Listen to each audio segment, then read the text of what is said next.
Hello, this is Simon Brew. I'm the editor of Film Stories magazine, and a very warm welcome to a special episode of the Film Stories podcast. Come with me. And I show you how deep the rabbit hole goes. And movies that had stories. That the story just sucks them in. This is just the beginning. Stories. We would be honored if you would join us. Hello, and a very warm welcome to Film Stories with Simon Brew.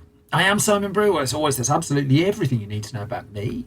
The aim of the podcast, though, well, it's given away by the title. I'm here to talk of the stories of film, and I tend to talk about production stories, marketing stories, release stories, distribution stories, all those ingredients that go to make the films that we know and sometimes love. Just that, the films that we know and sometimes love. What you've happened upon here, though, is one of my occasional special episodes of the podcast where I bring in a filmmaker to talk about their body of work. And this is, I think, just the second time I've been able to get a film music composer onto the podcast. I'm hugely thrilled, therefore, to be joined by Michael Giacchino, the Academy Award-winning composer of the music to Up, who's currently attracting awards attention again for his score for this year's The Batman. And what you're about to hear is a fairly extensive conversation where we go through a bit of his film history, the juggling of projects, and basically his origins of composing coming from the world of video games and TV into feature films. And so a couple of people are name checked. I mean, you don't need to know an awful lot going into this one. Matt Reeves directed The Batman, which is available now on all sorts of formats, wherever you want to watch it, really. And it's Giacchino's score for The Batman that's being put up for all sorts of awards nominations. I mention Gilbert Gottfried's amazing Colossal podcast once or twice in this. That's because there was an episode where Brad Bird and Michael Giacchino appeared together on that.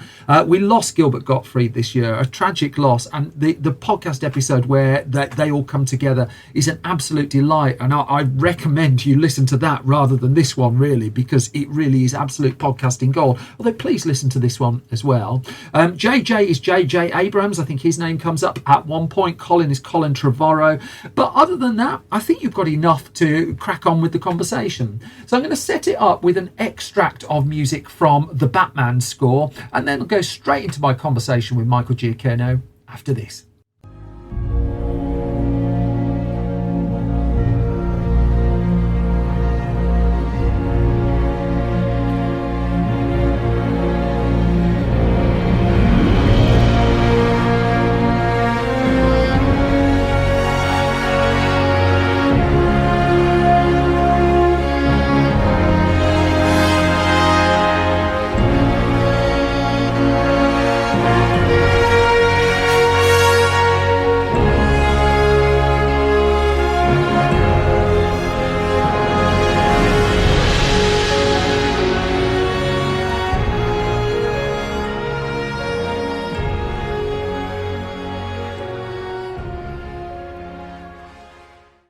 So that was enough of a mandated clip of Michael Giacchino's music that I'm allowed to use without setting the copyright police on me.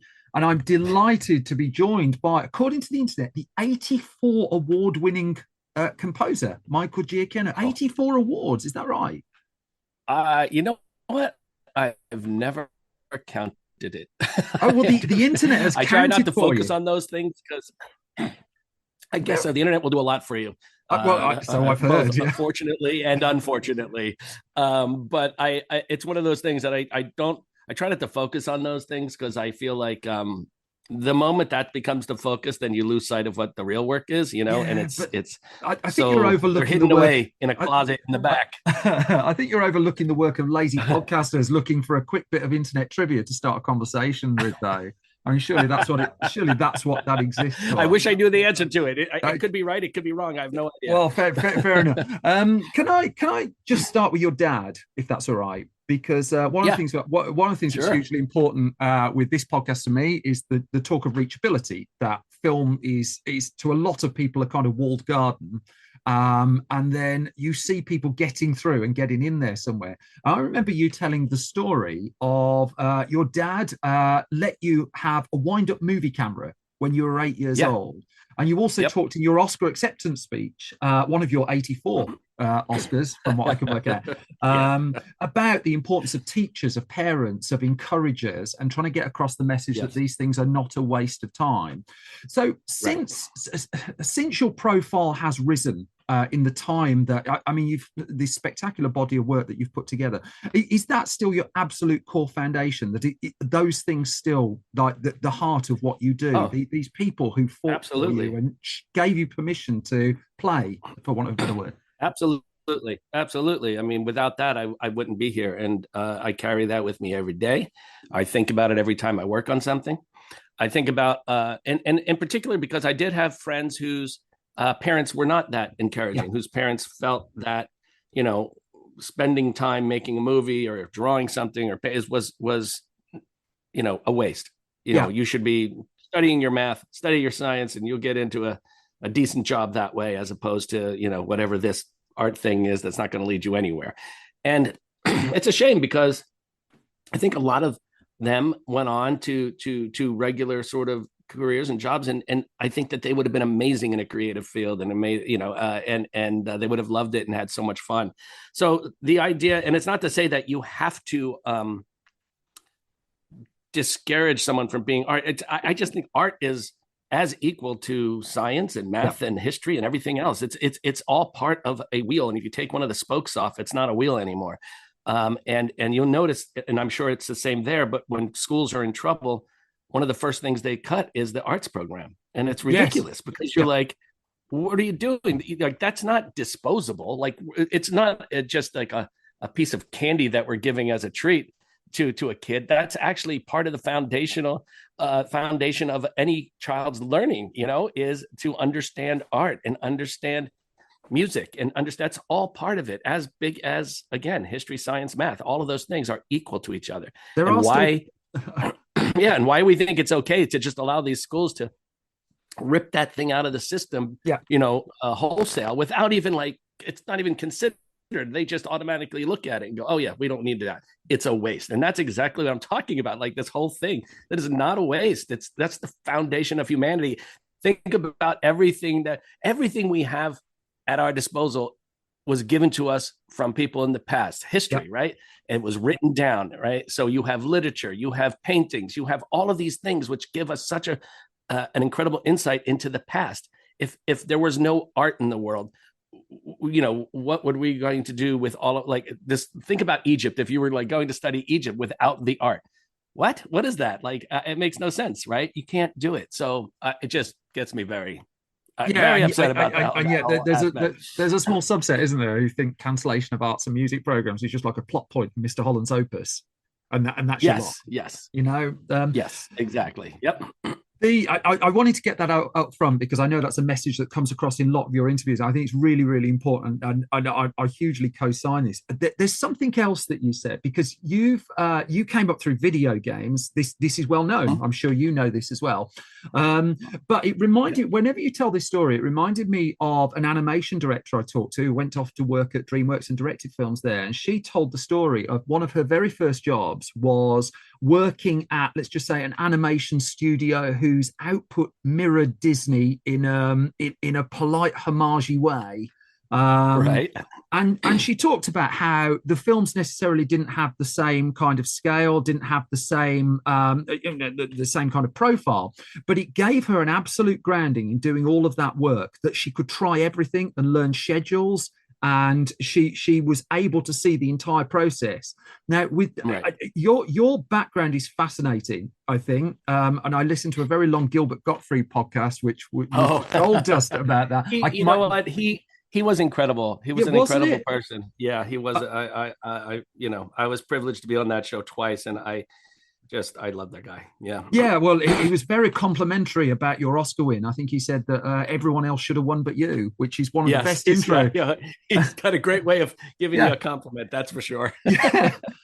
But what I take from that, and when you talk about the work you did in video games, appreciating you were doing it at some profile, is again this whole feeling of exploration that comes through your that comes through your work. That was the playground in front of you, and no matter the scale or the profile, you explore every bit of it. And are you taking that into something like the Batman? Can you retain that ethos when it becomes such a behemoth? Yeah, for sure. I mean, that's what feeds it. The size of a project really doesn't matter. It's more your imagination. How big can you make it with your imagination?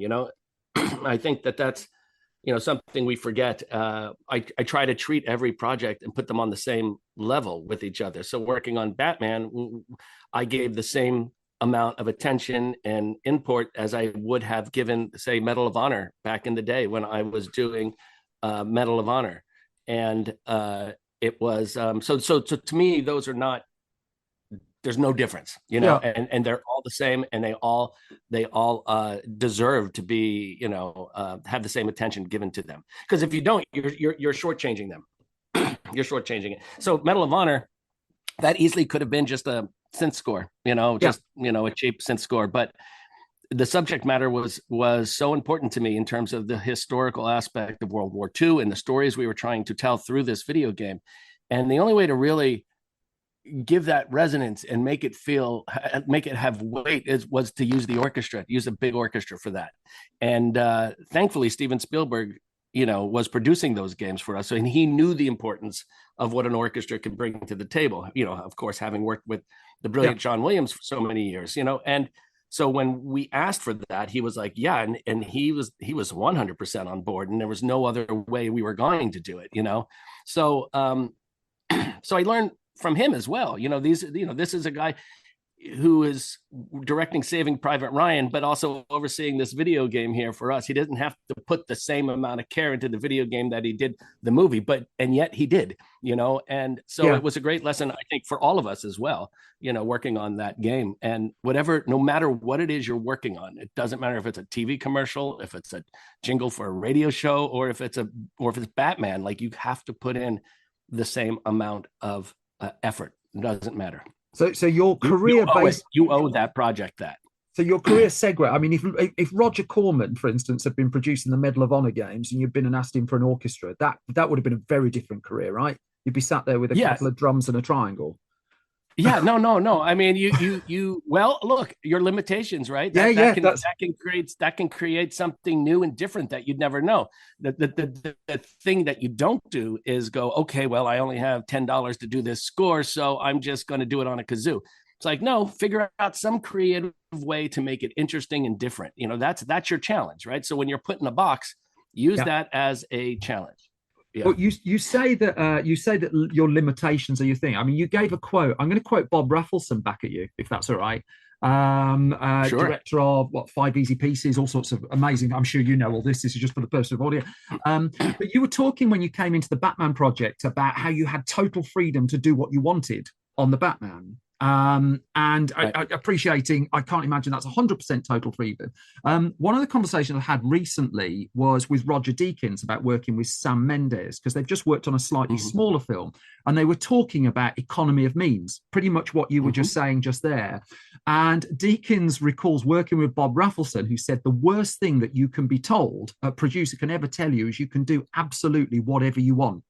And he just finds, without any kind of boundary at all, he's in trouble. I'm just wondering where the line really was on the Batman, because you and Matt Reeves obviously have this amazing working relationship and you have the creative freedom, but also, without wishing to sound like the absolute charlatan, there's someone in an office somewhere in Los Angeles who thinks this is a corporate product. Clearly. Yeah. Yes. No, absolutely. There's always, there's not an unlimited cash fund there that just keeps. Oh, that'd be amazing if there was. Can you imagine?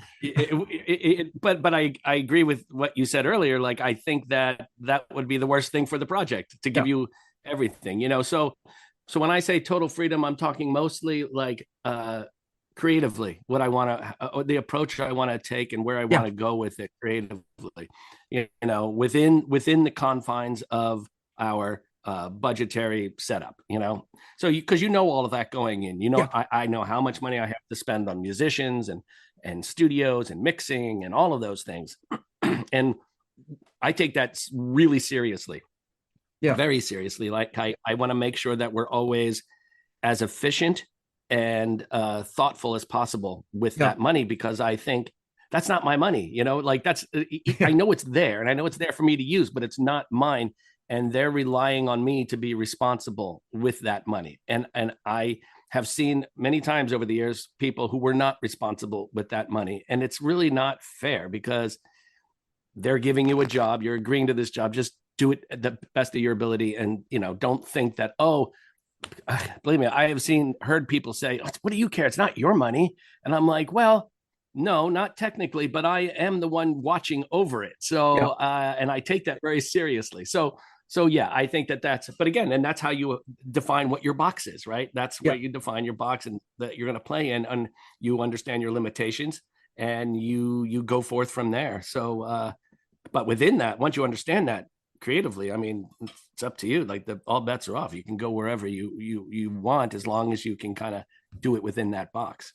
But also, you were saying just before about when you give every project the same. So if I managed to, if I was making like a £10 film in my back garden, somehow managed to hire you to do the score for it, and you were doing the Batman at the same time, for instance, you would be giving that exactly the same amount of headspace, of mental energy, and putting the same boundaries 100%. On both. Oh, what time can you get round? That'd be great. Yeah.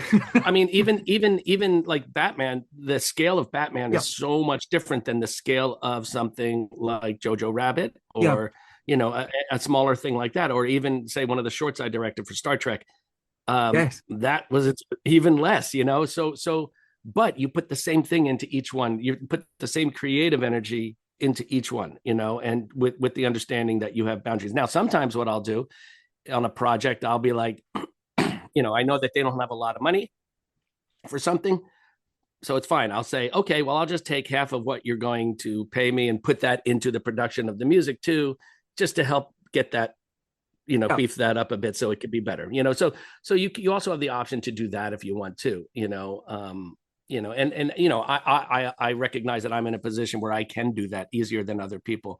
But I know growing up, a lot of times when I was starting out in video games, I would take some of the money that was for my fee and put it into the orchestra just so I could get 2 more French horns or whatever it was, but that was my choice to do that. That was my choice to do that. And that was, something I felt was right for the project. So I would do it. So that bit when you're in the room recording the score, I've only had the privilege of sitting in the recording of a score once, and I was sat next to Theodore Shapiro.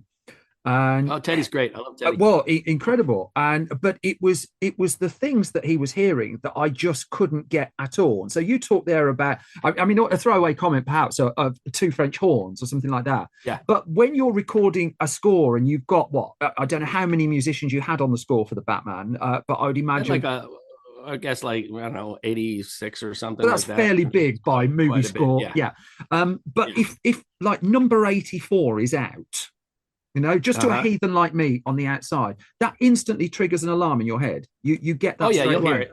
Yeah, you can hear it, and that's your job, is to listen for those things and go up. I felt like somebody over here was not quite on board with everyone else, and you just do another take. And sometimes there'll be sometimes you don't hear it, and suddenly someone will speak up and go, can we do that one again, because I actually got the wrong note. And you're like, you did? And then you go back and listen to it and you're like, oh yeah, I guess you did. Yep, let's do it again. So it's like they all want to do this. They all want it to be as best as it can be. So you're all working together towards that goal. It might sound like a mildly churlish question, but it is a genuine one. So when you sat and watched Whiplash, because I've got no doubt that you've watched Whiplash, right? Yes. And J.K. Simmons is picking up like stuff that we can't hear. Are you the person in the audience sitting there going, the only person in the audience going, yeah, I can hear what he means there? That's a complicated question, because that movie I thought, was about abuse, really. Yeah, I would. Yes. And that is not how I approach this. Sorry, we have a lot of fun in our recording sessions. But to be clear, I am not accusing you. I understand what you're. I understand what you're saying. No. I understand completely what you're saying. It's gone very wrong. It's either going to be me. It could be the conductor. It could be the orchestrator. It could be someone sitting in the booth with us. It really could come from anywhere. And the point is to really just listen to the people that you have around you, because you're paying attention to so much is going on. So you kind of work as a team in there and do it. There are people that are ultra detailed, as like what you're describing in Whiplash is almost it's almost a detriment to what you're trying to do, because you can then just sit there over and over and over and over doing this same thing. And by the end of the day, you've recorded maybe 30 seconds of music. Whereas by the end of one of our days, we'll have gotten almost 30 minutes of music, So that's what we're always trying to do, is be efficient, come in knowing what you want. That's the other thing. Know what you want. Make decisions. Yes, make decisions, trust your decisions, and go for it. And if something goes wrong, you can fix it later, but just come in with a plan. Don't come in without a plan, because that's the worst thing you can do, because you'll never finish. So that's all of my questions accusing you of being a terrible human being. For which I know you weren't accusing me. I know you weren't accusing me of being that. I know. I know. But when I talk about that movie, it gives me like, oh my God, I couldn't even imagine that because that's real though. There are a lot of musicians that come up in conservatories and work with people that are like that, and many of them end up leaving music altogether because it's not about the joy of playing. It's about completely. But let me put it a slightly different way. I've spoken to a couple of directors of comedy films, and I've asked them about the editing because they're absolutely insistent. I see this in Brad Bird's work, actually, absolutely insistent that you take one frame out of 24, it makes complete difference to a joke. It can completely change just a moment. Absolutely. And so you take one note out of a music, same thing. Oh, tell me about that, because it's the same thing. You take one note. Well, here's a story for you that Brad and I, when I got hired on The Incredibles, it was my first big movie, my first theatrical film, and it was working for Pixar, so that was a big deal. And when he hired me, he said, this is going to be the hardest job you've ever had. And I was like, that's fine. I'm ready for that. And he goes, no, what I mean is, your music could ruin my movie completely. Yeah, I heard that on the Gottfried podcast. Incredible. Yeah. And he said, what I mean is, if you and I aren't hand in hand the entire way, telling the exact same story that needs to be told, the audience is going to start thinking things we don't want them to think. It's going to start, feeling stuff we don't want them to feel. And so we got to make sure that story is on point. And that story, music is like it's a weapon. It can destroy a movie in the easiest way. It's probably one of the easiest ways to kill your movie is to have bad music or not pay attention to what's happening in the film. So I never forgot that. It was a great discussion to have. And it's so true. I can make one small little change and it can change the entire feeling of a scene with just a tiny little change, so subtlety is important. It's as true for that as it is for editing. Yeah. So the podcast that you're on, I generally, if I've not got a guest, I'll go into the story of a film and I'll look at how it was put together, the pre, the during, the post-production. And I've lost count over the episodes I've done of the number of episodes where the composers had to come in with like 3-4 weeks left and fill a gap. Effectively, that almost sounds like, I look at what James Horner did on Aliens. I love James Horner's work and how he managed to turn that round in double quick time. Just beggars belief. And one of the things that we've not talked about in the way that you approach your scores, because I think with the Batman, and you feel the benefit of it, is you were in early on this. Oh yeah, really early. And a lot of times I am, because the people I work with are people I've done things with over and over again. These are long time working relationships. So it is nice. And even if you're not writing anything, if you're in early enough to start thinking about it and getting a sense of what it is they're making, that is an enormous help as well. So I'm not, it's rare that I get to write and record something that early for a film. I did it on Jupiter Ascending. I actually wrote the entire score almost before they shot the movie. So I wrote the score that was going to be the score for the movie. So they didn't want me to score the movie traditionally. They were like, why don't you just write the music that you think is going to be in this movie? So we broke down all the scenes and I just wrote music, and that's what they edited the movie to. And I would say in the end, 75% of what I did stayed in the film. And then we realized, okay, there's scenes that we didn't account for and things we weren't thinking. So about 25%, I went back and scored traditionally. Yeah. But, a big chunk of it ended up working out, and it was really interesting to do it that way. And that way they could bring the music to the set. They could play it for the actors. It was very helpful in that regard. So that was an interesting thing. So, but it's rare. That's a very rare thing that you get to do.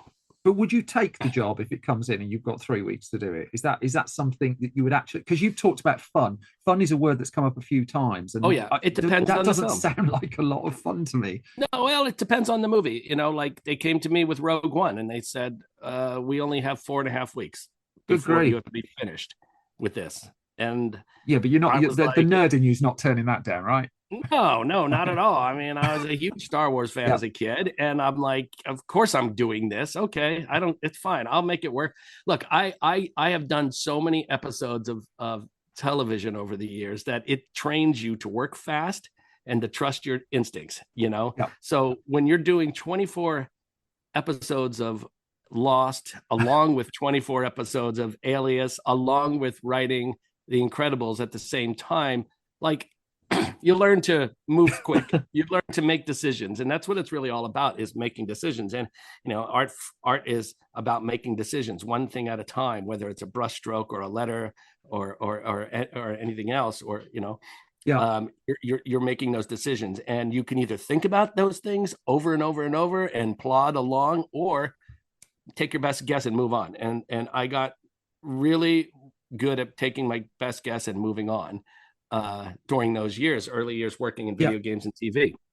So that definitely didn't hurt to have that experience going in. So I had the confidence knowing that I knew I could do it. I knew it would be hard, and especially because it's Star Wars. You want it to be good, and you want to, but you also want to deliver something new for the audience as well. I wasn't just going to repeat what had been done before. Just because it exists. I felt like the best of those movies always brought you something new.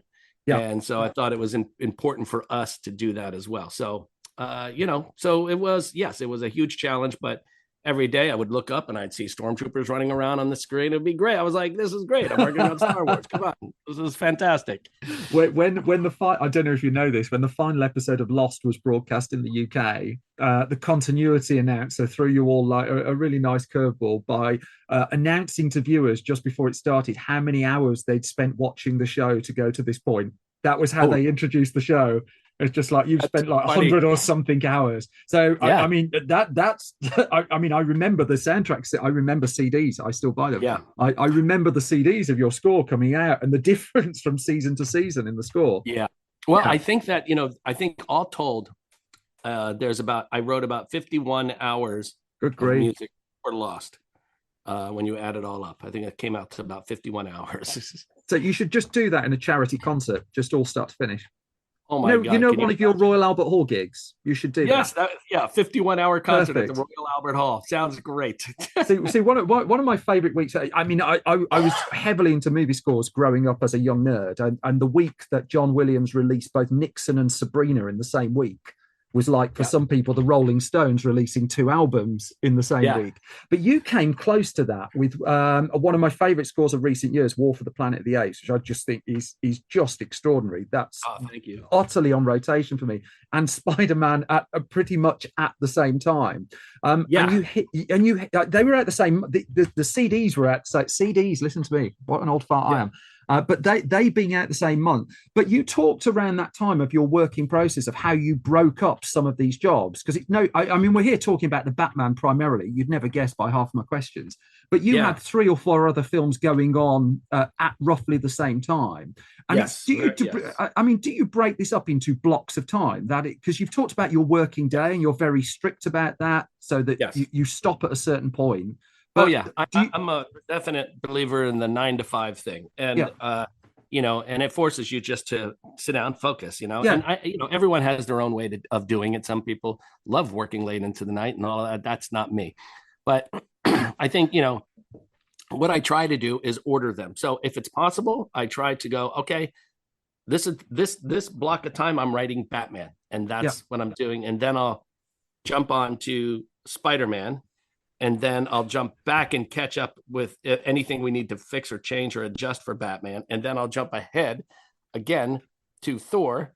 So you're but the calendar is set up to try and, as best as possible, give each project its own time. So I have, knowing that I can write quickly and adapt quickly, I can do that. Batman, maybe if I have 4 weeks, I can do it. I'd love 8 weeks. That would be amazing, but it wasn't in the cards for me this year, with all of those movies being sort of lined up like 747s on a runway. And you just gotta service all of them. You got to make sure they're each airworthy. So the time has to, and I don't have like a factory, so I don't have a bunch of people working for me writing music. It's me, and occasionally I will work with someone, like on Thor. That schedule got pushed right into my shooting schedule for Werewolf by Night. So that one I did need help on. So I wrote about half of that score and then brought in my friend Nami, who's an incredible composer. She is working on Star Trek Prodigy and Strange New Worlds. Yeah. She's fantastic. So she came in and took up the slack for me on that so I could go and direct. But again, half of that had been written already. And she's so great at just sort of like picking up the pieces, knowing what the themes are and running with them, so that was okay. So when it does, when it does all feel like it's going to burn to the ground, there's always help if you need it. But for the most part, it's just me sitting here doing it. So it just, you got to be. I have to check. Is that a Kermit the Frog in the corner of your office hiding there as well? Perfect. Yes, perfect. Mine's over there. You should never be without a Kermit. So I think we've got time just for one or two more questions, if that's all right. Sure. Because I'm sure if Gilbert Gottfried was still here, he would be wishing you the worst of luck pushing the Batman into award season. Yes. So obviously, I wish you the very best of luck with that. Thank you. I don't have anywhere near his chutzpah, I'm afraid.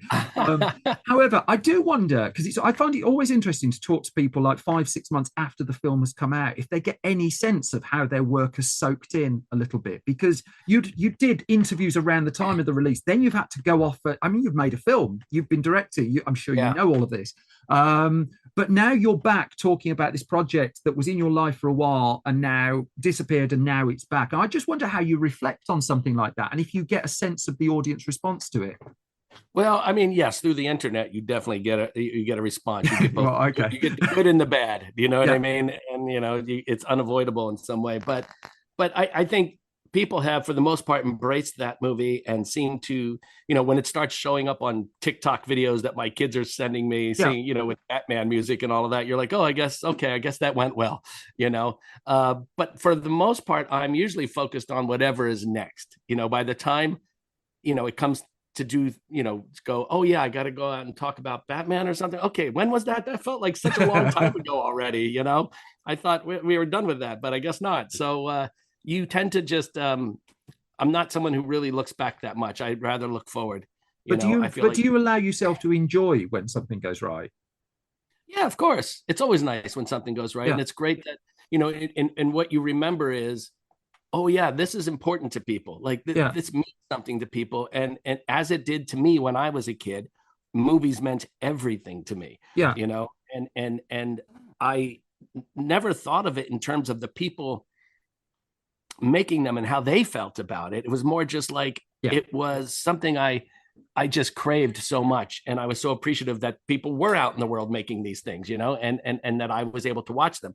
So I do remember that. It does remind me of that feeling as a kid. And so I take it very seriously, because I know that what I'm doing is going to mean something to somebody. Yeah, I've heard people humming your tunes your work down the street. Yeah, so and you'll never hear half of it, but but that's amazing. That's really incredible. Like walking down, being at Disneyland and hearing the music from Up on Main Street, like you're like, what world am I in? This is so strange. But it is wonderful to see that, and it feels good to have contributed something that's going to live on long after you're gone. Yeah, going out. I do wonder. I mean, I have to use a British time machine reference just because I mean, if I jumped in a TARDIS, went back to the version of you in your teens and just Yeah. relayed that little like minute of the conversation there where you say, oh, I was doing Batman then Spider-Man then, had to go off. My friend was on Star Trek. Presumably this is just like the Yes. dream. Yes, I think my 10-year-old brain would not be able to comprehend that. Would be like, wait, what? So can I ask you then to take? I mean, from the perspective you're in now, on the off chance that there's either someone listening here who's 10 who's got those thoughts in their head, or perhaps even more importantly, the 40-year-old who's not been picked up by the education system, who's not found that person. Is there something you'd say to them if they've got this spark in their head about just trying to externalize it? I would say just keep making things. Keep making things. It doesn't matter what level you're doing it on, but satisfy your creative urge. Satisfy that creative need. Don't ignore it or suppress it. Do something with it.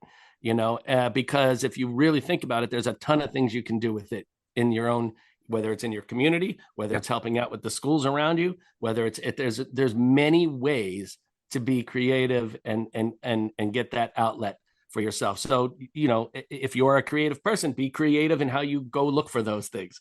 Think about the different ways that you can kind of release whatever it is that you're inside of you, whether it's, if you're a musician and you just want to play, you could go play. Start by playing at assisted living homes. If you want to play for, there's all different ways, and then you never know where that's going to lead you. You just never know. If you want to write music, just write it. And the internet is such an amazing resource. People all over the world need music for things, and there's different communities that you can tie yourself into to become part of that. So look for those communities, look for those things. There's a million opportunities around you, but you got to put yourself in the middle of it. It's not going to come to you. You have to go to it. Brilliant. So I'm going to wrap up by not passing on Gilbert Gottfried's good luck. I think I need to reiterate that. God bless that man. I mean, it was just perfect. If no one's heard that podcast, dig it out for the best intro that I could never possibly match. Also appreciating that we need to get the word of speed racer out more into the world. My final question to you is this though. Is there a film score that growing up you were playing a lot that nobody else was, that sort of has flown under the radar that we can put a bit of light on? Mine was Robert Folk's Toy Soldiers score, the 1991 movie where Sean Astin takes over, defeats terrorists in a high school. And the score for that is really good to write to. Is there one that you could recommend that perhaps isn't on hard rotation? So that knocks out everything Morricone and Williams restart. Yes, it does. It knocks out. You're not allowed those. Stuff. That's cheating. But Maurice Jarre, Maurice Jarre, he did a score called for the Mosquito Coast. Yes, and it's on a double disc with Dead Poets Society. You can't get the whole score, can you? Yes, I know. It's very difficult to find, but that is what and it's a fully synth score. It's all synth.